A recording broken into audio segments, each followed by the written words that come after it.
जुगो जुगो अटल शब्द सतगुरु धन धन गुरु ग्रंथ साहिब जी गुरु पातशाह जी की अपर अपार बख्शिश सवेर समय सत्संगत का समा असी प्राप्त किया है।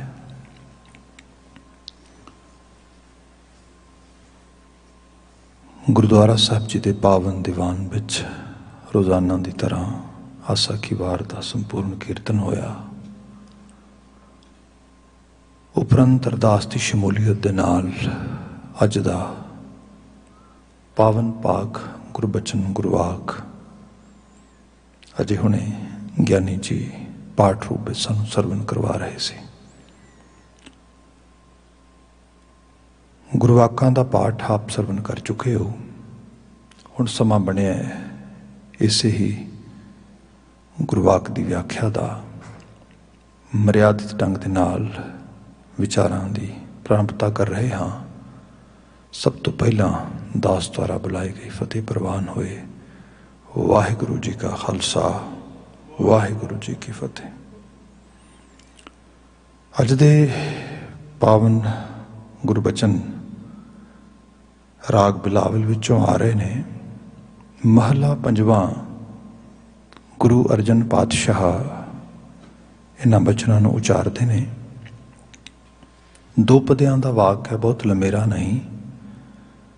शुरुआती 17 रहाओ दियां 17 ने जिन्हां च मुख सुनेहा है।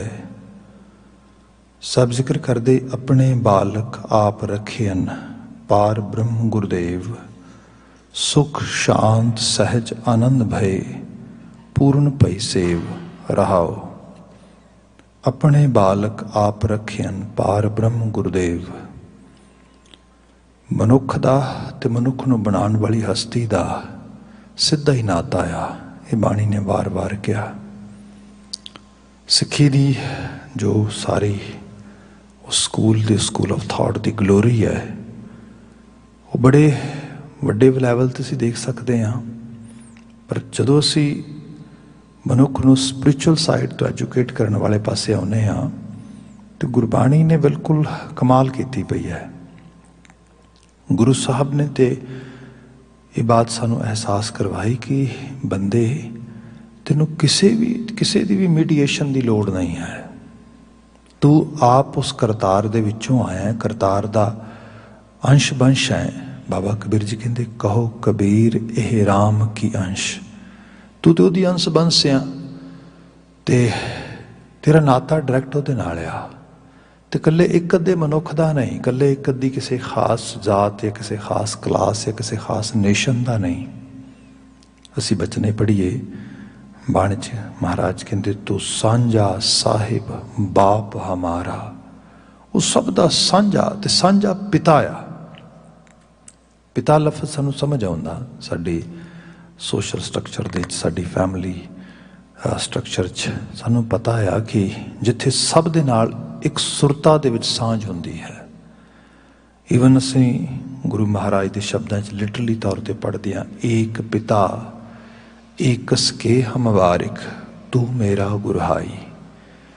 एक पिता एक सके हम वारिक। साडा सब दा इक्को ही पैदा करने वाला है तो इक्को दे असी बाल वरेस हाँ। तो जो असी इक्को दे बाल वरेस हाँ तो असी एक रूपता च सांझे हाँ। तो उस सांझी हस्ती नाल असी जाके जुड़ना आ। फिर इहदे च होर जे नोट करने वाली गल आ तो ये भी है कि जिहड़ा डिवोटी है, जिहड़ा आस्था दे विच रब जी दे नाल कोई सांझ रखनी चाहुंदा आ सुरतियाब हो के, उसनों ये भी महसूस होए कि अकाल पुरख वाहिगुरू तेरे तो बेगाना नहीं ते तू उहदे वास्ते बेगाना नहीं गा। बल्कि तुहाडे विच एक डीप लैवल की जिवें फैमिली की सांझ होंदी, इस किस्म की सांझ आ। महाराज कहते अपने बालक आप रखियन। वो अपने बालकों का आप राखा आ।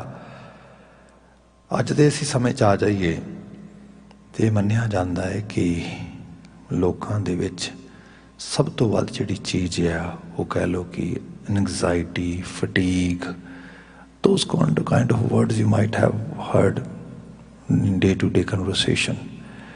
People always talk about these things. लोग एंक्शियस फील करते हैं, फटीक फील करते हैं, आइसोलेट फील करते हैं, इकल्लता बहुत आ, ईवन बेगानापन बहुत आ लोगों के विच। एक तरह के नाल एक दूसरे के प्रति वो जिहड़ा एलियन फील करना है, एक तरह की एलिनेशन होनी, मतलब वखरता होनी, इस रूप में देखा जाता है। इस सारे दे च बंदा फिर सफ़र करता अपने तो बिना।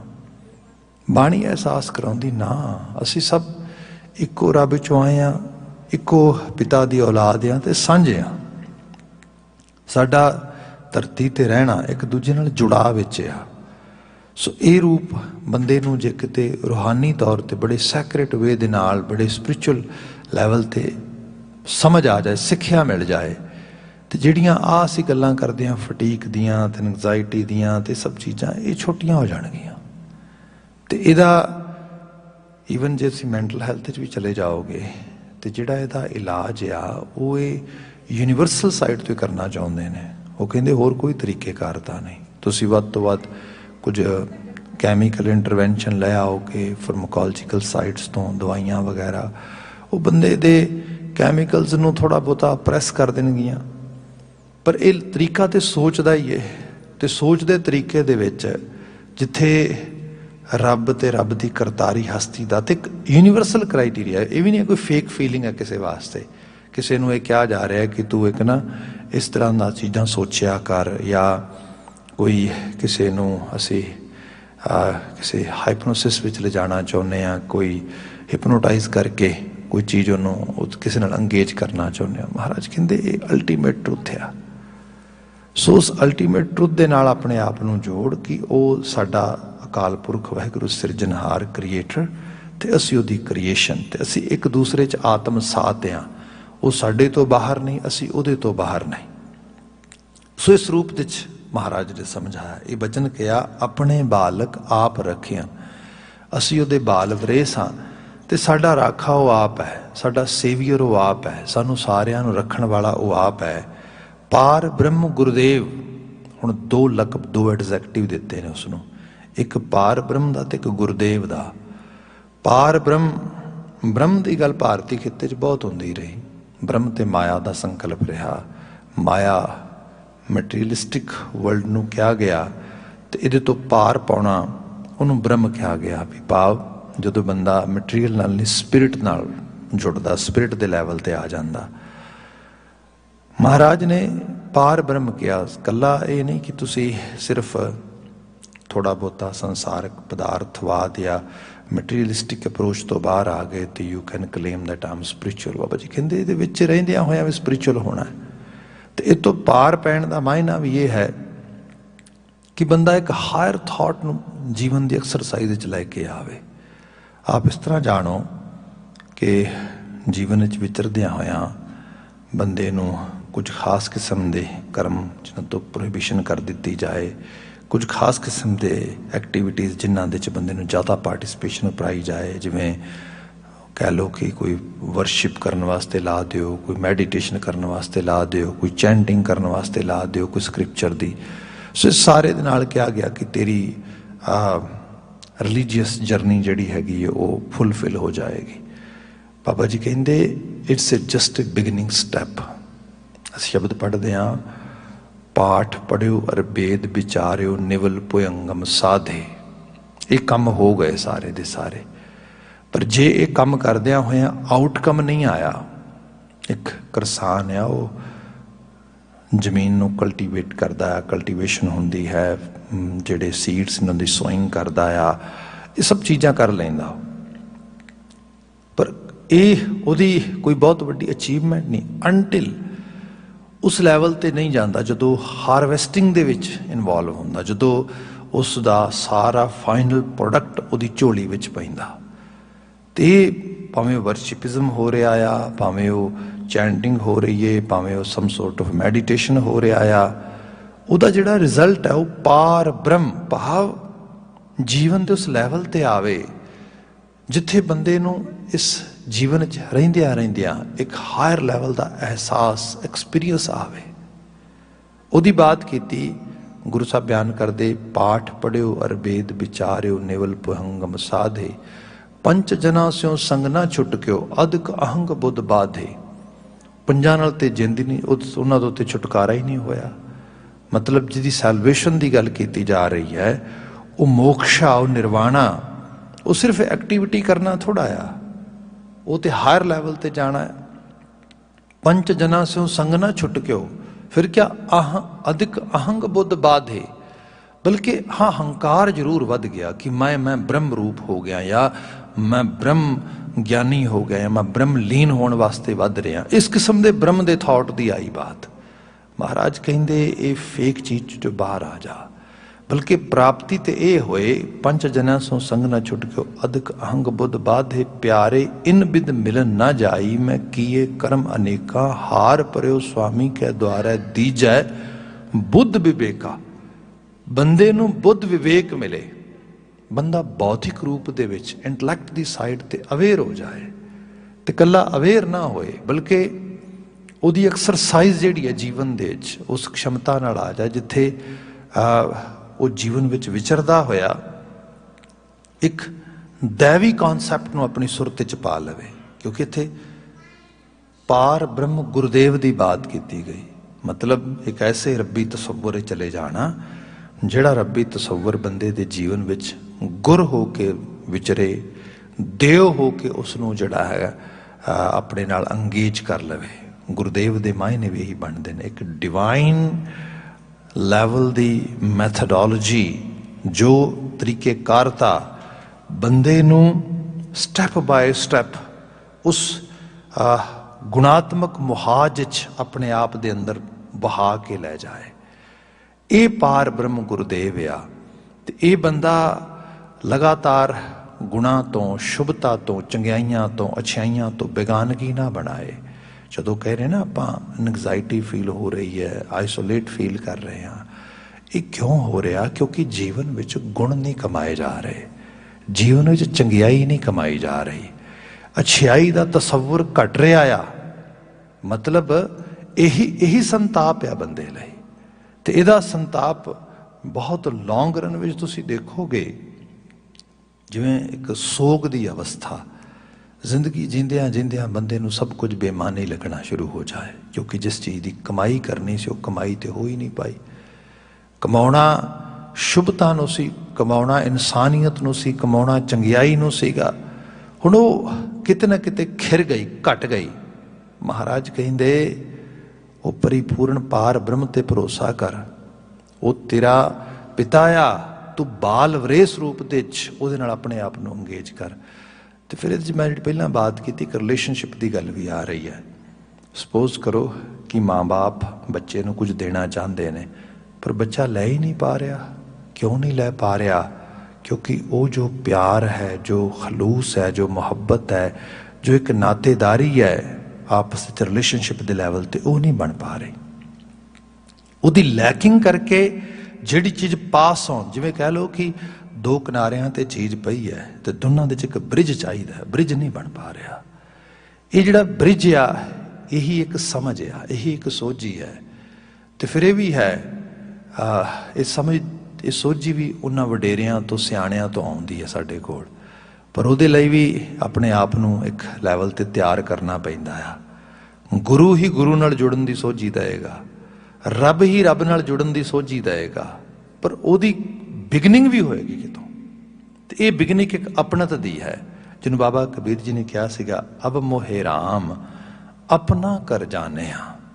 ਜਦੋਂ ਮੈਂ ਇੱਕ ਉਹਨੂੰ ਆਪਣਾ ਕਰਕੇ ਜਾਣ ਲਿਆ, ਜਦੋਂ ਆਪਣਾ ਕਰਕੇ ਜਾਣ ਲਈਏ, ਇਹਦੀ ਨਿਸ਼ਾਨੀ ਇਹ ਹੁੰਦੀ ਹੈ, ਜਿਹਨੂੰ ਅਸੀਂ ਆਪਣਾ ਆਪਣਾ ਕਹਿੰਦੇ ਆ, ਉਹਦੀ ਕਹੀ ਹੋਈ ਗੱਲ ਮੰਨਣ ਲਈ ਬੰਦਾ ਤਿਆਰ ਹੋ ਜਾਂਦਾ, ਉਹਦੀ ਗੱਲ ਸੁਣਨ ਲਈ ਤਿਆਰ ਹੋ ਜਾਂਦਾ, ਉਸ ਨੂੰ ਅਹਿਮੀਅਤ ਦੇਣਾ ਸ਼ੁਰੂ ਕਰ ਦਿੰਦਾ ਆ। ਜਿਵੇਂ ਸੰਸਾਰ ਵਿੱਚ ਜੋ ਵੀ ਗੱਲਾਂ ਬਾਤਾਂ, ਸੰਦੇਸ਼, ਵਿਚਾਰ, ਰਾਵਾਂ ਸਾਡੇ ਆਲੇ ਦੁਆਲੇ ਆਉਂਦੀਆਂ, ਅਸੀਂ ਅਹਿਮੀਅਤ ਨਹੀਂ ਦਿੰਦੇ। ਜਿਹਨੂੰ ਅਹਿਮੀਅਤ ਨਹੀਂ ਦਿੰਦੇ, ਉਹ ਸਾਡੇ ਲਈ ਕੋਈ ਮਾਇਨੇ ਵੀ ਨਹੀਂ ਚੀਜ਼ ਰੱਖਦੇ। ਆ ਹੁਣ ਬਾਣੀ ਦੀ ਬਾਤ ਕਰੀਏ, ਸਿੱਖ ਲਈ ਬਾਣੀ ਅਲਟੀਮੇਟ ਮੈਸੇਜ ਆ, ਇਸ ਤੋਂ ਵੱਡਾ ਸੁਨੇਹਾ ਕੋਈ ਨਹੀਂ। ਜੇ ਅਹਿਮੀਅਤ ਦਿੱਤੀ ਜਾਏਗੀ, ਤੈਨੂੰ ਸੁਣਿਆ ਜਾਏਗਾ, ਪੜ੍ਹਿਆ ਜਾਏਗਾ, तो डीप लैवल ते मन्निया भी जाएगा। पर बंदा कहता कि नहीं नहीं नहीं, एक्चुअली मैं कहना जरूर हाँ, पर मैं अहमियत नहीं दे रहा। बाबा कबीर जी ने क्या, अब मोहे राम अपना कर जानिया, सहज सुभाए मेरा मन मानिया। जिस चीज नूं फोर्सफुली भी मना रहा सी मैं अपने आप नूं, हुण फोर्स करन दी लोड़ नहीं है। क्यों? क्योंकि मेरा रिश्ता बन गया। मेरे पिता ने गल कही सी, मेरी माँ ने यह गल कही सी। लोग एक लैवल ते बात एग्जाम्पल करते, माँ बाप तुर जाते, थोड़ा बहुता समा कईयां नूं बतीत करन दा मौका मिलिया, कईयां नूं नहीं भी मिलिया, पर उन्होंने कुछ गल्लां याद रह गईयां। तो जिवें जीवन च विचरदे तो कई बारी कोई गल हुंदी, हाँ साडे पिता जी भी क्या करते सी, साडी माँ भी क्या। अपणत आ, अपणत उन्हां दीयां गल्लां नाल है, अपणत उन्हां दे नाल है, अपणत उन्हां द्वारा दर्शाए राह नाल है। बस इहो ही चीज़ गुरु नाल है, इहो ही चीज़ उस अपनी विरासत नाल है, जिहड़ी विरासत एक चंगियाइयां ते इसे करे गुरु साहब ने एक विरासत बिल्ड की। जदों खालसा कम्यूनिटी सतसंगत कीनी, खालसा वो मतलब पंथ सुहेला किया, उहदे पिछे एक पूरी विरासत कायम की। तो ईवन तुसीं रामकली की वार पढ़ते हो, सो टिक्का सो बहना सोई दीवान, पिओ दाते जे वेहिया पोता परवान। संसारिक रिश्तियां की गल कर रहे ने सत्ता ते बलवान डूम जी, तो वह गल करते ने, तो गल करते हैं गुरुशिप की। तो कहते कि तीजी पीढ़ी आ गई है एक विरासत नूं अगे तोरदियां होया। तो यही चीज़ आ, जो गल होएगी गुरु अमरदास साहब बात करनगे, तो गुरु अमरदास साहब जिहड़ा हैगा अपने पिता भान की गल थोड़ा करनगे, या वो जिहड़ा आ अपने खानदान भलियां की बात थोड़ा करनगे। जो गल करनगे वो अपनी सिखां दे नाल, अपने आले दुआले नाल गुरु नानक साहब की बात करनगे। उन्हां दा हुण अपणत बदल गई है, उन्हां दा पिता बदल गया है, उन्हां दा दादा बदल गया है। तो सानू तो लिटरली तौर पर क्या जाता, जो खंडे की पहल दी जाती, अज तो बाद तुहाडे पिता धन गुरु गोबिंद सिंह साहिब इस रूप दे विच विरासत बदलती, अपणत बदल दी। हुण किस पिता दीयां गल्लां याद करनियां चाहीदियां ने, किदियां मसालां देनियां चाहीदियां ने। ते उस सारे दे च शुभता ही है, उस सारे च गुण ही ने, वडियाई है, इंसानियत आ, देव डिवाइन एबिलिटी सारे दी सारी। जिन्हों ये अब मोहे राम अपना कर जाने, जो इहो जी चीज जानकारी विच आ गई, फिर किवें नहीं मन मनेगा। यही चीज़ आ एक्चुअली जिहड़ी मैडिटेशन की गल हो रही, जिहड़े पाठ पढ़न की गल हो रही, जिहड़े अपने आप नूं किसी चीज़ नाल अंगेज करन की गल आ रही, इहदी गल हो रही है। इत्थे साहब कहिंदे जिन्हों ये समझ आ गई, तो उन्हें क्या, अपने बालक आप रखियन। मेरा पिता बड़ा तरस करने वाला आ, बड़ा बेअंत आ, अपने बालक की आप रखिया करदा आ। बीते कल प्रहलाद की बात कर रहे सीगे, प्रहलाद का लिटरली तौर पर तो पिता हरनाकश आ, पर वह पिता करतार नूं मनदा, करनहार नूं, ते ओ फिर वखरा राखा भी हैगा आ। जिथे ते उथे एंशियस किवें फील करेगा बंदा, जिन्हें महसूस होएगा कि मेरा राखा हर वक्त मेरे अंग संग है। जो सी लिटरली तौर पर शब्द पढ़ते हैं, सदा अंग संगे अपंगं पिभूते, सदा अंग संग ते अपंग। अपंग हुंदा किसी चीज तो जुदा ना हो पाना, टुट ना पाना, मतलब बिल्कुल ऐसा नाता। इसनूं भगतां ने इस तरह बयान किया, क्या कह रविदास हाथ पै नेरै। हुण असीं कई वार देखते हैं एक्सप्लेनेशन दे विच कि हाथ पै नेरे, कि हथ साडा सब तो वड्डा सेवियर है, सब तो वड्डा हैल्पर आ। जे किते साडा सिर दुखदा होए तो सिर दा हाल पुछ लैंदा है, जे पैर दुखदा होए तो पैर दा हाल पुछ लैंदा है। मूवे बलिया इन सानू उस रूप में मददगार आ। असी किते फिसलीए डिग्गीए, शरीर का कोई हिस्सा डिगेगा, चोट लगेगी, पर हथ सब तो पहला बचाण वास्ते आउंदा।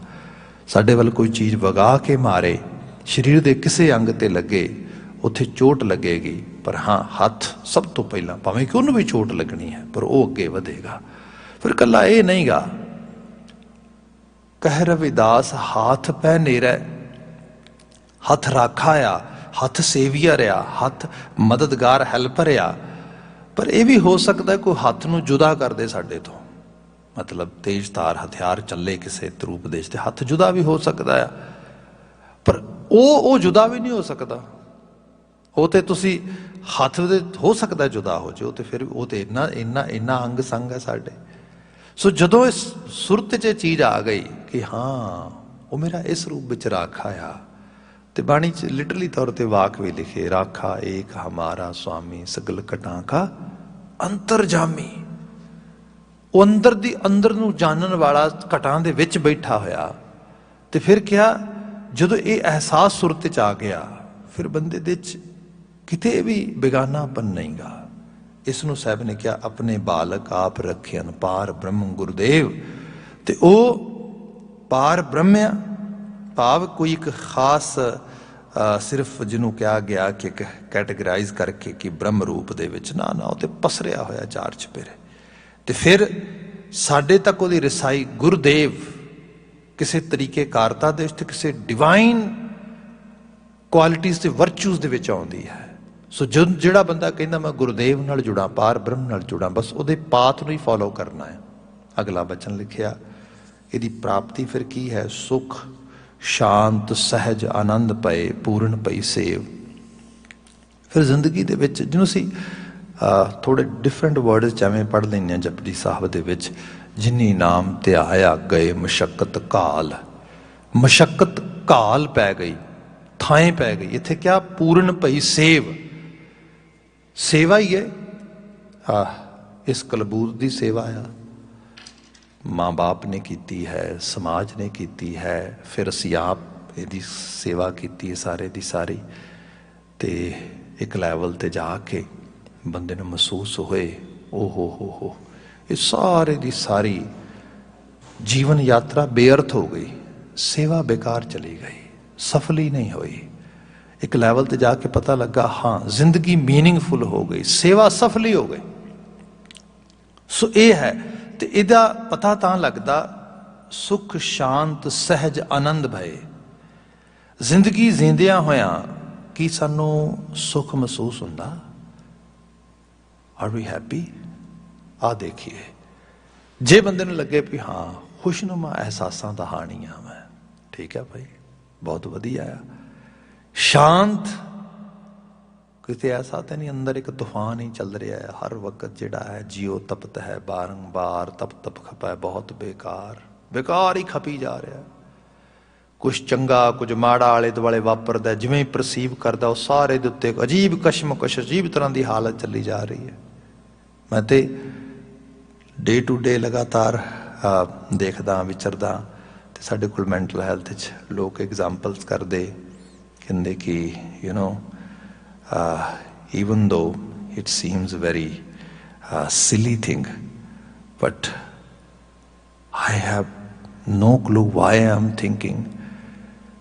ਜੇ ਪੋਲੀਟਿਕਸ ਬਾਰੇ ਸੋਚਣ ਲੱਗ ਜਾਣਾ ਤੇ ਅਜੀਬ ਤਰ੍ਹਾਂ ਦੀ ਸੋਚੀ ਜਾ ਰਿਹਾ, ਆਹ ਕਿਉਂ ਹੋਇਆ, ਐਵੇਂ ਕਿਉਂ ਹੋਇਆ, ਇਸ ਤਰ੍ਹਾਂ ਕਿਉਂ ਹੋਇਆ, ਐਵੇਂ ਹੋ ਜਾਣਾ ਚਾਹੀਦਾ ਸੀ, ਐਵੇਂ ਹੋ ਜਾਣਾ ਚਾਹੀਦਾ, ਕਹਿੰਦੇ ਅਜੀਬ ਸਕੀਮਾਂ ਹੀ ਚੱਲੀ ਜਾਂਦੀਆਂ।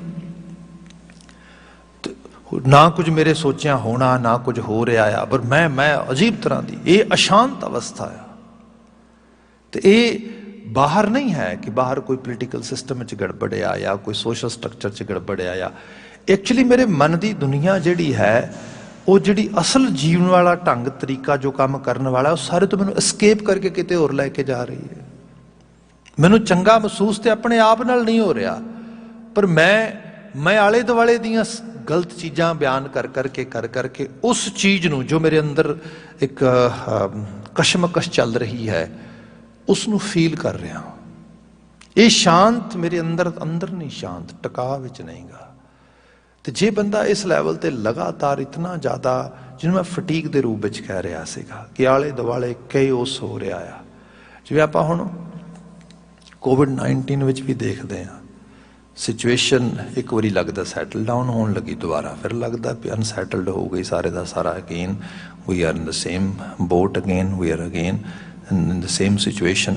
ਤੇ ਇਹ ਸਾਰੇ ਦੇ ਨਾਲ ਬੰਦਾ ਇੱਕ ਅਜੀਬ ਤਰ੍ਹਾਂ ਦੀ ਮਤਲਬ ਹਾਲਤ 'ਤੇ ਚਲਾ ਜਾਂਦਾ। ਹਕੀਕਤ ਇਹ ਹੈ ਕਿ ਜੇ ਬੰਦਾ ਸ਼ਾਂਤ ਚਿੱਤ ਹੋਏਗਾ ਅੰਦਰੋਂ, ਤੇ ਚੀਜ਼ਾਂ ਨੂੰ ਸਹੀ ਪ੍ਰੋਸੈਸ ਕਰ ਪਾਏਗਾ।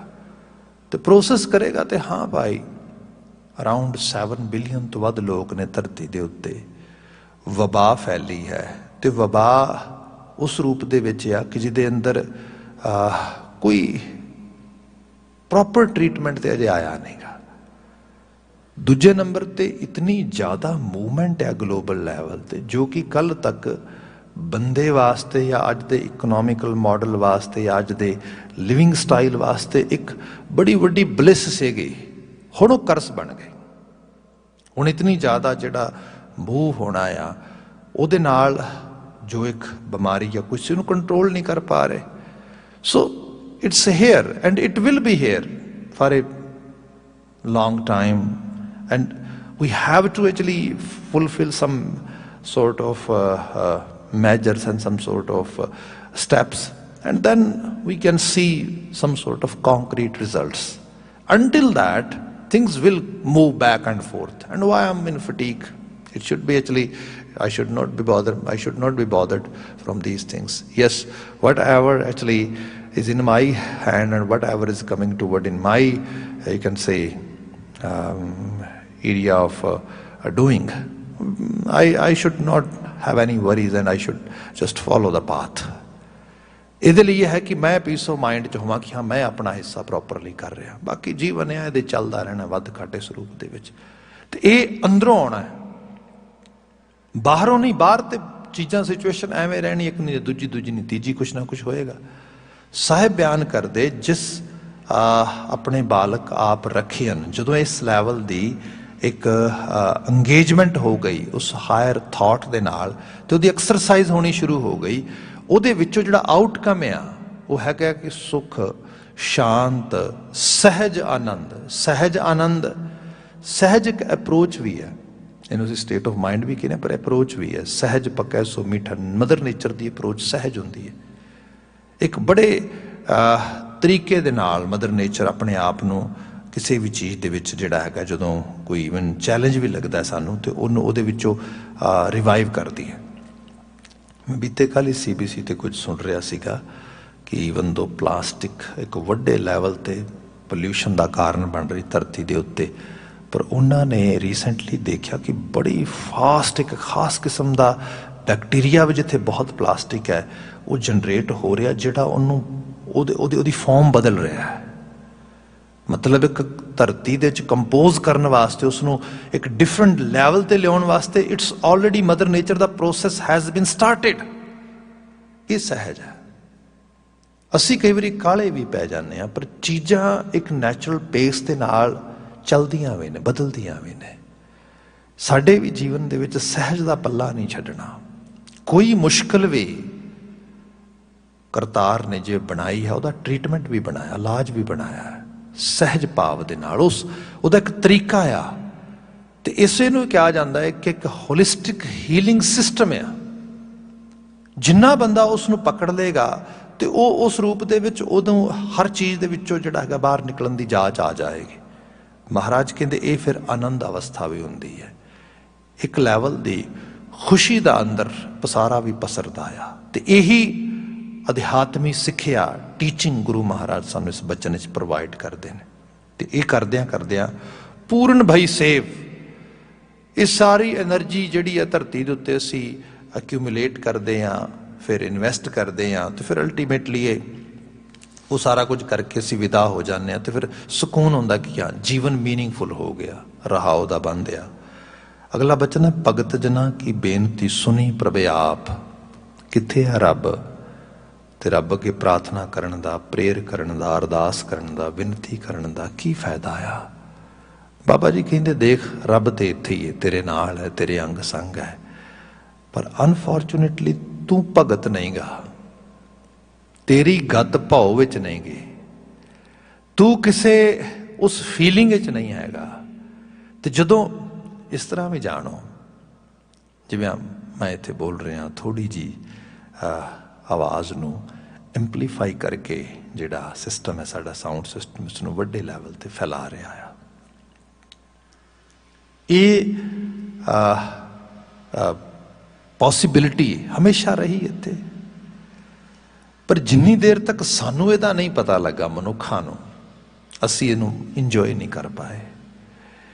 इन बिन ਜਿਹੜੀ ਉਸ ਕਰਤਾਰ ਦੇ ਨਾਲ ਸਾਂਝ ਆ ਉਹ ਤੇ ਆਲਰੇਡੀ ਹੈ। ਕਈਆਂ ਨੂੰ ਇਹਦੇ ਬਾਬਤ ਅਵੇਅਰਨੈਸ ਹੈ, ਕਈਆਂ ਨੂੰ ਨਹੀਂ ਹੈ।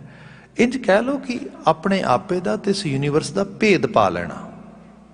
ਕੁਝ ਭੇਦ ਪਾ ਜਾਂਦੇ ਨੇ, ਕੁਝ ਪਾ ਹੀ ਨਹੀਂ ਪਾਉਂਦੇ। ਇਹਨੂੰ ਅਸੀਂ ਸ਼ਬਦ ਇਸ ਤਰ੍ਹਾਂ ਪੜ੍ਹਦੇ ਹਾਂ, ਜੋ ਬ੍ਰਹਮੰਡੇ ਸੋਈ ਪਿੰਡੈ, ਜੋ ਖੋਜੈ ਸੋ ਪਾਵੈ।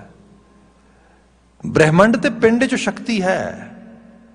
ਕਈਆਂ ਨੂੰ ਤੇ ਬ੍ਰਹਮੰਡ 'ਚ ਵੀ ਦਿਸ ਜਾਂਦੀ ਹੈ, ਪਰ ਕਈਆਂ ਨੂੰ ਪਿੰਡ 'ਚ ਵੀ ਨਹੀਂ ਦਿਸਦੀ। ਮਤਲਬ ਭਗਤ ਤੋਂ ਜਿਹਨੂੰ ਜਿਹਨੇ ਉਸ ਭਾਉ 'ਚ ਗੱਤ ਪ੍ਰਾਪਤ ਕਰ ਲਈ, ਉਹਨੂੰ ਪਤਾ ਲੱਗ ਗਿਆ, ਉਹਦੇ ਕੰਨ ਇੱਥੇ ਹੀ ਨੇ।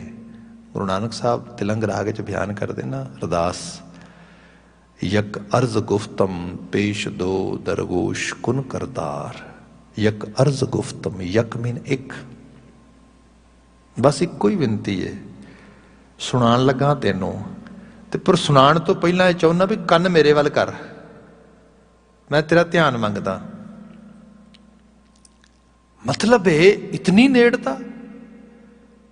ਤੁਸੀਂ ਰੱਬ ਦਾ ਕੰਨ ਲੱਭ ਲਿਆ ਤੇ ਕੰਨ ਦੇ ਕੋਲ ਇਸ ਤਰੀਕੇ ਨਾਲ ਗੁਫ਼ਤਗੂ ਕਰ ਰਹੇ ਹੋ। ਉਹ ਕਿਤੇ ਦੂਰ ਨਹੀਂ ਗਾ, ਮੇਰੇ ਕੰਨਾਂ 'ਚ ਉਹਦਾ ਕੰਨ ਆ, ਮੇਰੇ ਮਨ ਵਿੱਚ ਉਹਦਾ ਵਜੂਦ ਆ, ਉਹ ਆਪ ਆ। ਪਰ ਮੈਂ ਤੇ ਅਵੇਅਰ ਹੀ ਨਹੀਂ ਹੈਗਾ। ਭਗਤ ਅਵੇਅਰ ਹੋ ਗਿਆ ਆ, ਭਗਤ ਜਨ ਹੋ ਗਿਆ ਆ, ਭਗਤ ਨੂੰ ਪਤਾ ਲੱਗ ਗਿਆ ਆ ਕਿ ਮੈਂ ਤੇ ਉਹ ਕੋਈ ਦੋ ਨਹੀਂ, ਇੱਕੋ ਹੀ ਰੂਪ ਆ। ਬਸ ਉਸ ਅਹਿਸਾਸ ਨੂੰ ਮਾਣਦਿਆਂ ਹੋਇਆ ਹੁਣ ਉਹਨੂੰ ਭੇਤ ਆ ਗਿਆ, ਉਹ ਵਾਕਫ ਹੋ ਗਿਆ। ਭਗਤ ਜਨਾਂ ਕੀ ਬੇਨਤੀ, ਤੇ ਉਹਨਾਂ ਨੂੰ ਪਤਾ ਲੱਗ ਗਿਆ ਕਿ ਇੱਥੇ ਜਿਸ ਠਾਕੁਰ ਸਿਓ ਨਾਹੇ ਚਾਰਾ, ਧੱਕਾ ਤੇ ਹੋ ਨਹੀਂ ਸਕਦਾ, ਹੋਰ ਤੇ ਕੋਈ ਚਾਰਾ ਹੈ ਨਹੀਂਗਾ। ਬੰਦਾ ਹਠਕਰਮੀ ਬਹੁਤ ਕਰਦਾ, ਤੇ ਹਠਕਰਮੀ ਕਰਦਾ ਕਿਸੇ ਤਿਲਿਸਮ ਮਾਇਆਵੀ ਪ੍ਰਭਾਵ ਦੇ ਵਿੱਚ, ਇੱਕਦਮ ਕਿਸੇ ਚੀਜ਼ ਨੂੰ ਅਟੇਨ ਕਰਨ ਵਾਸਤੇ, ਅਰਨ ਕਰਨ ਵਾਸਤੇ ਤਰਲੋ ਮੱਛੀ ਹੋ ਜਾਂਦਾ। ਨੈਚੁਰਲ ਪ੍ਰੋਸੈਸ ਸਹਿਜ ਨੂੰ ਤੋੜਦਾ। ਇਹ ਚੀਜ਼ ਹਰੀ ਨੂੰ ਨਾ ਪਾਉਂਦੀ, ਕਿਉਂਕਿ ਉਹ ਇੱਕ ਕ੍ਰਾਈਟੀਰੀਆ ਨੂੰ, ਇੱਕ ਹੁਕਮ ਨੂੰ ਚਲਾਉਂਦਾ ਆ। ਜਿਹੜਾ ਹੁਕਮ ਨੂੰ ਸਮਝਦਾ ਤੇ ਹੁਕਮ ਦੇ ਵਿੱਚ ਪ੍ਰਵਿਰਤ ਹੋ ਕੇ ਤੁਰਦਾ, ਉਹਨੂੰ ਨਿਵਾਜ ਦਿੰਦਾ। ਇਹੀ ਸਾਰਾ, ਈਵਨ ਤੁਸੀਂ ਯੂਨੀਵਰਸਲ ਲਾਅ 'ਚ ਆ ਜਾਓ, ਤੁਸੀਂ ਅੱਜ ਦੀ ਸਾਇੰਟੀਫਿਕ ਸਿਸਟਮ ਵਿੱਚ ਆ ਜਾਓ, ਉਹ ਕਹਿੰਦੇ ਜਿੰਨਾ ਲਾਅ ਨੂੰ ਫੋਲੋ ਕਰੋਗੇ ਉਨਾ ਹੀ ਪਕੜ 'ਚ ਆਓਗੇ। ਇੱਥੇ ਕਿਹਾ ਭਗਤ ਜਨਾਂ ਕੀ ਬੇਨਤੀ, ਭਗਤਾਂ ਦੀ ਬੇਨਤੀ ਸੁਣ ਲਗੇ। ਉਹ ਭਗਤ ਨੂੰ ਪਤਾ ਹੈ ਉਹਦੇ ਨਾਲ ਅਰਦਾਸ ਹੀ ਚੱਲਦੀ ਹੈ, ਤੇ ਉਹ ਅਰਦਾਸ ਕਿਸੇ ਹੋਰ ਨਾਲ ਨਹੀਂ, ਇਹ ਐਕਚੁਅਲੀ ਆਪਣੇ ਆਪ ਨਾਲ, ਮਨ ਨਾਲ ਵੀ ਤਰਲਾ ਆ, ਮਿੰਨਤ ਆ। ਮਨ ਰੂਪ ਚੀਜ਼ ਜਿਹੜੀ ਸ਼ਕਤੀ ਸਾਡੇ ਅੰਦਰ ਰਵ ਰਹੀ ਹੈ, ਉਸ ਨੂੰ ਤੁਸੀਂ ਅੰਗੇਜ ਹੀ ਕਰ ਸਕਦੇ ਹੋ ਕਿਸੇ ਚੀਜ਼ ਨਾਲ, ਫੋਰਸ ਥੋੜਾ ਕਰ ਸਕਦੇ ਹੋ। ਜੇ ਫੋਰਸਫੁਲੀ ਚਾਹੋਗੇ, ਬੰਦਾ ਫੋਰਸਫੁਲੀ ਕਿ ਮੈਂ ਪਾਠ ਕਰਨਾ, ਕਰ ਲੇਗਾ, ਉਹਦੇ 'ਚ ਕੋਈ ਸ਼ੱਕ ਨਹੀਂ। ਪਰ ਜੇ ਡੀਪ ਲੈਵਲ ਦੇਖਿਆ ਪਾਠ ਹੋਇਆ ਆ ਨਾ, ਇੱਕ ਫੋਰਸਫੁਲੀ ਕੋਈ ਐਕਟ ਕਰਨ ਦੀ ਟਰਾਈ ਕੀਤੀ ਹੈ।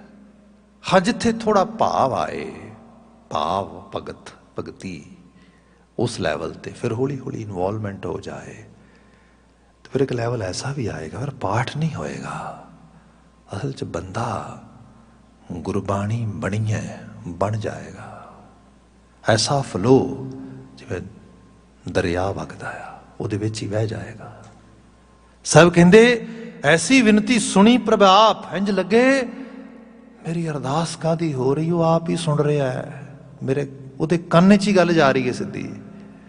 ਰੋਗ ਮਿਟਾਏ ਜਿਵਾਲੀਅਨ ਜਾਂ ਕਾ ਵੱਡ ਪ੍ਰਤਾਪ, ਰੋਗ ਮਿਟਾਏ।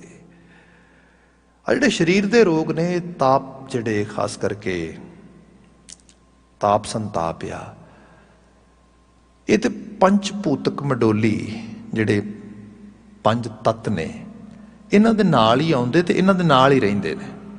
ਇਹ ਗਰਮੀ ਵੱਧ ਗਈ, ਗਰਮੀ ਘਟ ਗਈ, ਪਾਣੀ ਵੱਧ ਗਿਆ, ਪਾਣੀ ਘਟ ਗਿਆ, ਕਿਸੇ ਤੱਤ ਦੀ ਡਿਫੀਸ਼ੈਂਸੀ ਹੋ ਗਈ, ਕਿਸੇ ਤੱਤ ਦੀ ਜਿਹੜੀ ਹੈ ਇਜ਼ਾਫਾ ਹੋ ਗਿਆ, ਇਹਦੇ ਨਾਲ ਹੀ ਚੱਲਣਾ। ਇਹ ਤੇ ਇਸ ਨੂੰ ਅਸੀਂ ਬਿਮਾਰੀ ਰੋਗ ਕਹਿ ਦਿੰਦੇ ਹਾਂ, ਰੋਗ ਨਹੀਂ ਗਾ, ਐਕਚੁਅਲੀ ਇਹ ਮਦਰ ਨੇਚਰ ਦਾ ਲਾਅ ਆ, ਤੇ ਇਹਦੇ ਨਾਲ ਹੀ ਚੀਜ਼ਾਂ ਚੱਲਦੀਆਂ ਨੇ। ਤੇ ਗੁਰੂ ਸਾਹਿਬ ਦੇ ਆਪਣੇ ਸਮੇਂ 'ਚ ਵੀ ਰਿਹਾ, ਤੇ ਇਸ ਲਾਅ ਨੂੰ, ਇਸ ਲਾਅ ਦੇ ਮੁਤਾਬਕ ਹੀ ਅਸੀਂ ਫੋਲੋ ਕਰਨਾ। ਇਸੇ ਕਰਕੇ ਗੁਰੂ ਸਾਹਿਬ ਨੇ ਹਕੀਮ ਖਾਨੇ ਖੋਲੇ, ਵੈਦ ਖਾਨੇ ਖੋਲੇ, ਦਵਾਖਾਨੇ ਖੋਲੇ, ਸਭ ਚੀਜ਼ਾਂ ਚਲਾਈਆਂ। ਜਿਹੜੀ ਰੋਗ ਦੀ ਗੱਲ ਹੈ, ਇਹ ਰੋਗ ਤੇ ਮਹਾਰਾਜ ਕਹਿੰਦੇ ਜਿਹੜੇ ਸਾਨੂੰ ਮਨ ਨੂੰ ਲੱਗਦੇ ਨੇ, ਜਿਨ੍ਹਾਂ ਦੇ ਵਿੱਚ ਮਨ ਬਜੀਦਾ ਹੋ ਜਾਂਦਾ ਹੈ, ਹੰਕਾਰੀ ਹੋ ਜਾਂਦਾ ਹੈ, ਹਠੀਆ ਹੋ ਜਾਂਦਾ ਹੈ, ਆਲਸੀ ਹੋ ਜਾਂਦਾ ਹੈ। ਇਹ ਸਭ ਕਹਿੰਦੇ ਰੋਗ ਮਿਟਾਏ ਜੀਵਾਲੀਅਨ। ਤੇ ਫਿਰ ਜੀਵਨ ਵੀ ਮਿਲਦਾ, ਜੀਵਨ ਉਹ ਮਿਲਦਾ ਜਿਹੜਾ ਜੀਵਨ ਕਰਤਾਰ ਦਾ ਰੂਪ ਹੋ ਜਾਂਦਾ, ਜਿੱਥੇ ਜਾ ਕੇ ਇਹ ਸਿਰਫ ਇੱਕ ਟਾਈਮ ਬੀਇੰਗ ਵਾਸਤੇ ਜਰਨੀ ਦਾ ਇੱਕ ਪੜਾਅ ਲੱਗਦਾ, ਬਾਕੀ ਲੱਗਦਾ ਵੱਡੀ ਜਰਨੀ ਹੈ, ਪਿੱਛੋਂ ਆਏ ਅੱਗੇ ਜਾਣਾ ਆ। ਜੀਵਨ ਮਿਲ ਗਿਆ, ਅਮਰ ਹੋ ਗਿਆ। ਜਿਵੇਂ ਸਾਹਿਬ ਸ਼ਬਦ ਮਰੋ ਫਿਰ ਜੀਵੋ ਸਦ ਹੀ, ਉਹ ਜੀਵਾਲੀਅਨ, ਇੱਕ ਐਸਾ ਜੀਵਨ ਜਿਹੜਾ ਸੁਰਤ ਸ਼ਬਦ ਚ ਮਰਜ ਕਰ ਗਈ ਤੇ ਬੰਦਾ ਇਸ ਪਕੜ ਤੋਂ ਆਜ਼ਾਦ ਹੋ ਗਿਆ। ਕਿਆ ਰੋਗ ਮਿਟਾਏ ਜੀਵਾਲੀਅਨ ਜਾਂ ਕਾ ਵੱਡ ਪ੍ਰਤਾਪ। ਤੇ ਇਹਦਾ ਪ੍ਰਤਾਪ ਵੀ ਬੜਾ ਬੇਅੰਤ ਆ। ਇਹ ਕਰਤਾਰ ਦੀ ਜਿਹੜੀ ਸਿੱਖਿਆ ਆ, ਉਸ ਸਿੱਖਿਆ ਨੂੰ ਜਦੋਂ ਬੰਦਾ ਪਰਸੀਵ ਕਰਦਾ, ਇਸ ਲੈਵਲ ਤੇ ਪ੍ਰੋਸੈਸ ਕਰਦਾ ਆ, ਫਿਰ ਅਹਿਸਾਸ ਹੁੰਦਾ ਕਿ ਵਾਹ, ਇੱਥੋਂ ਜਾ ਕੇ ਨਿਕਲਦਾ ਬੰਦੇ ਦੇ ਮੂੰਹ ਚੋਂ ਵਾਹ ਗੁਰੂ, ਓ Guru, you are wonderful, you are beyond explanation, you are beyond imagination. ਬਿਲਕੁਲ ਅੰਤਲੀਆਂ ਲਾਈਨਾਂ 'ਚ ਆ ਜਾਈਏ। ਦੋਖ ਹਮਾਰੇ ਬਖਸ਼ੀਨ ਆਪਣੀ ਕਲਤਾਰੀ। ਦੋਖ, ਹਾਂ ਇਹ ਸੱਚ ਹੈ, ਬੰਦਾ ਦੋਖਾਂ ਦੀ ਪੰਡ ਆ। ਮਾੜੀ ਮਾੜੀ ਗੱਲ ਦੇ ਉੱਤੇ ਆਪਣੇ ਮਨ ਨੂੰ ਦੁਖਾਉਂਦਾ ਆ, ਤੇ ਦੁਖੇ ਹੋਏ ਮਨ ਦੇ ਨਾਲ ਆਲੇ ਦੁਆਲੇ ਨੂੰ ਸਰਾਪ ਦਿੰਦਾ, ਗਾਲਾਂ ਕੱਢਦਾ, ਬੁਰਾ ਬੋਲਦਾ, ਬੁਰੇ, ਮਤਲਬ ਇਹੀ ਦੋਖ ਆ ਸਾਡਾ। ਸਾਨੂੰ ਗੁਰੂ ਅਰਜਨ ਸਾਹਿਬ ਨੂੰ ਕਿੰਨਾ ਦੁਖੀ ਕਰਨ ਦੀ ਟਰਾਈ ਕੀਤੀ ਉਹਨਾਂ ਨੇ, ਪਰ ਦੋਖ ਅੰਦਰ ਹੋਏ ਕਿਸੇ ਦੇ ਪ੍ਰਤੀ ਤੇ ਅੰਦਰੋਂ ਨਿਕਲੇ ਨਾ, ਤੇ ਜਿਹੜਾ ਇਹ ਲਫ਼ਜ਼ ਕਹੇ ਪਿਓ ਜਹਾਂਗੀਰ ਤੂੰ ਮਰ ਜੇ ਤੇਰਾ ਰਹੇ ਕੱਖ ਨਾ, ਦੋਖ ਤੇ ਹੈ ਹੀ ਨਹੀਂਗਾ। ਦੋਖ ਤੋਂ ਤੇ ਮੁਕਤੀ ਆ, ਤੇ ਜਦੋਂ ਮੁਕਤੀ ਆ ਤੇ ਫਿਰ ਇੱਕੋ ਚੀਜ਼ ਨਿਕਲਦੀ, ਤੇਰਾ ਕੀਆ ਮੀਠਾ ਲਾਗਾ। ਇਹੀ ਹੈ ਮੰਗ ਕੀ ਹੈ, ਹਰ ਨਾਮ ਪਦਾਰਥ ਨਾਨਕ ਮੰਗ ਹੈ। ਇਹ ਤੇ ਆਉਣ ਜਾਣ ਵਾਲੀ ਚੀਜ਼ ਆ ਜਿਹਦੇ ਨਾਲ ਇਹ ਪਲੇ ਕਰ ਰਹੇ ਨੇ। ਇਹ ਐਵੇਂ ਨਹੀਂ ਜਾਏਗੀ ਤੇ ਕਿਸੇ ਹੋਰ ਤਰੀਕੇ ਨਾਲ ਜਾਏਗੀ, ਚਲੇ ਤੇ ਜਾਣਾ ਹੀ ਇਹਨੇ। ਤੱਤ ਕਦੀ ਇਕੱਠੇ ਵੀ ਰਹੇ ਨੇ, ਸੰਜੋਗ ਵਿਜੋਗ ਦੋਇ ਕਾਰ ਚਲਾਵੇਂ, ਲੇਖੇ ਆਵੇਂ ਭਾਗ। ਤੱਤਾਂ ਦਾ ਸੰਜੋਗ ਵਿਜੋਗ ਤੇ ਹੁੰਦਾ ਰਹਿਣਾ। ਜੁੜ ਜੁੜ ਵਿਛੁੜੈ ਵਿਛੁੜ ਜੁੜੇ, ਇਹ ਕਿੰਨੀ ਵਾਰੀ ਜੁੜੇ ਕਿੰਨੀ ਵਾਰੀ ਵਿਛੁੜੇ, ਤੇ ਚੱਲਦਾ ਹੀ ਰਹਿਣਾ। ਬਾਕੀ ਗੱਲ ਰਹੀ ਕਿ ਮੈਂ ਉਹਦੇ ਬਣਾਈ ਕਾਇਨਾਤ ਵਿੱਚ ਕਿਸੇ ਨੂੰ ਜੱਜ ਕਰਾਂ, ਤੇ ਜੱਜ ਕਰਕੇ ਕਿਸੇ ਨੂੰ ਰਿਜੈਕਟ ਕਰਾਂ, ਕਿਸੇ ਨੂੰ ਸਿਲੈਕਟ ਕਰਾਂ। ਹੂ ਐਮ ਆਈ, ਮੈਂ ਤੇ ਇੱਕ ਰੂਪ ਵਿੱਚ ਇਸ ਤਰ੍ਹਾਂ ਮਾਣਾ ਮਾਲਕ ਜੋ ਹੈ ਤੇਰਾ ਭਲਾ। ਇਹ ਅਸਲ 'ਚ ਇਹ ਬ੍ਰਹਮ ਗਿਆਨ ਹੈ। ਇੱਥੇ ਸਭ ਕਹਿੰਦੇ ਦੋਖ ਹਮਾਰੇ ਬਖਸ਼ੀਅਨ, ਪਰ ਕਰੀਏ ਕਿ ਇਹ ਤੋਂ ਬਾਹਰ ਨਿਕਲ ਨਹੀਂ ਪਾਉਂਦੇ, ਬ੍ਰਹਮ ਗਿਆਨੀ ਬਣ ਨਹੀਂ ਪਾਉਂਦੇ। ਉਹ ਤੇ ਕਰੀ ਜਾਂਦੇ ਪੈਰ ਪੈਰ ਤੇ। ਤੂੰ ਦਾਤਾ ਇੱਕ ਕੰਮ ਤਰਸ ਕਰ, ਬਖਸ਼ ਦੇ ਬਸ। ਤੂੰ ਨਾ ਦੋਖਾਂ ਨੂੰ ਦੇਖੀ ਨਾ, ਤੂੰ ਬਸ ਦੋਖਨ ਦੇਖਤ ਹੈ ਪਰ ਦੇਤ ਨਾ ਹਾਰੇ। ਸਾਨੂੰ ਪਤਾ ਹੈ ਤੇਰਾ ਸੁਭਾਅ ਆ, ਪਰ ਮਾਲਕ ਮੈਂ ਫਿਰ ਤਰਲਾ ਕਰਦਾ ਵੀ ਕਿਤੇ ਐਸਾ ਨਾ ਹੋਏ ਤੂੰ ਸੁਭਾਅ ਛੱਡ ਦੇ। ਨਾ ਨਾ ਨਾ, ਤੂੰ ਸੁਭਾਅ ਅਡਾਪਟ ਕਰਕੇ ਰੱਖੀ, ਸਾਡੇ ਤੇ ਭਰੋਸਾ ਨਾ ਕਰੀ। ਅਸੀਂ ਤੇ ਦੋਖਾਂ ਨਾਲ ਹੀ ਭਰੇ ਪਏ ਆ। ਦੋਖ ਹਮਾਰੇ ਬਖਸ਼ੀਨ ਆਪਣੀ ਕਲ ਧਾਰੀ, ਆਪਣੀ ਕਲ ਰੱਖੀ, ਆਪਣੀ ਇੱਜ਼ਤ ਰੱਖੀ, ਆਪਣੇ ਸੁਭਾਅ ਦੇ ਉੱਤੇ ਭਰੋਸਾ ਕਰੀ। ਜੋ ਤੇਰਾ ਸੁਭਾਅ ਹੈ ਤੂੰ ਕੰਠ ਲਾ ਲੈਣਾ ਸਾਰਿਆਂ ਨੂੰ, ਮੈਨੂੰ ਵੀ ਲਾਈ। ਗੁਰੂ ਸਾਹਿਬ ਇਹ ਬਿਆਨ ਕਰਦੇ, ਮਨ ਬਾਂਛਤ ਫਲ ਦਿੱਤੀਨ। ਬਾਕੀ ਇਹ ਵੀ ਹੈ, ਮਨ ਬਾਂਛਤ, ਮਨ ਜਦੋਂ ਸੁਪੀਰੀਅਰ ਲੈਵਲ ਤੇ ਚਲਾ ਜਾਂਦਾ, ਫਿਰ ਉਹਦੀ ਜਿਹੜੀ ਬਾਂਛਨਾ ਆ, ਜਿਹੜੀ ਚਾਹਤ ਆ, ਜਿਹੜੀ ਖਾਹਿਸ਼ ਆ, ਉਹ ਵੀ ਬਦਲਦੀ ਹੈ। ਤੇ ਜਿਵੇਂ ਹੀ ਉਸ ਲੈਵਲ ਤੇ ਉਹਦੇ ਨਾਲ ਆਤਮ ਸਾਥ ਹੁੰਦੀ, ਨਾਨਕ ਬਲਿਹਾਰੀ ਹੈ, ਨਾਨਕ ਮੈਂ ਬਲਿਹਾਰ ਹੀ ਜਾਵਾਂ। ਕਿਉਂ? ਕਿਉਂਕਿ ਉਹ ਬਖਸ਼ਣਹਾਰ ਦਾਤਾ ਲਗਾਤਾਰ ਨਵਾਜ਼ੀ ਜਾਂਦਾ ਹੈ ਤੇ ਸਾਨੂੰ ਦਿੱਤੀ ਜਾਂਦਾ, ਬਖਸ਼ੀ ਜਾਂਦਾ ਆ। ਸਾਹਿਬ ਰਹਿਮਤ ਕਰਨ, ਐਸੇ ਆਲਮੀ ਸੰਦੇਸ਼ ਸਾਡੀ ਸੁਰਤ ਦਾ ਹਿੱਸਾ ਬਣ ਜਾਣ, ਸੁਰਤ 'ਚ ਟਿਕ ਜਾਣ। ਇਹੀ ਦਿਲੀ ਅਰਦਾਸ ਹੈ, ਇਹੀ ਦਿਲੀ ਦੁਆ ਆ। ਇੰਨੀਆਂ ਕੁ ਬੇਨਤੀਆਂ ਨਾਲ ਖਿਮਾ ਭੁੱਲਾਂ ਗਲਤੀਆਂ ਨਾ ਚਤਾਰਿਓ ਜੇ। ਭਾਈ ਸਾਹਿਬ ਆ ਗਏ ਨੇ, ਅਗਲੀ ਸੇਵਾ ਉਹ ਕਰਨਗੇ। ਮੈਂ ਇਜਾਜ਼ਤ ਚਾਹਾਂਗਾ। ਵਾਹਿਗੁਰੂ ਜੀ ਕਾ ਖਾਲਸਾ, ਵਾਹਿਗੁਰੂ ਜੀ ਕੀ ਫਤਿਹ।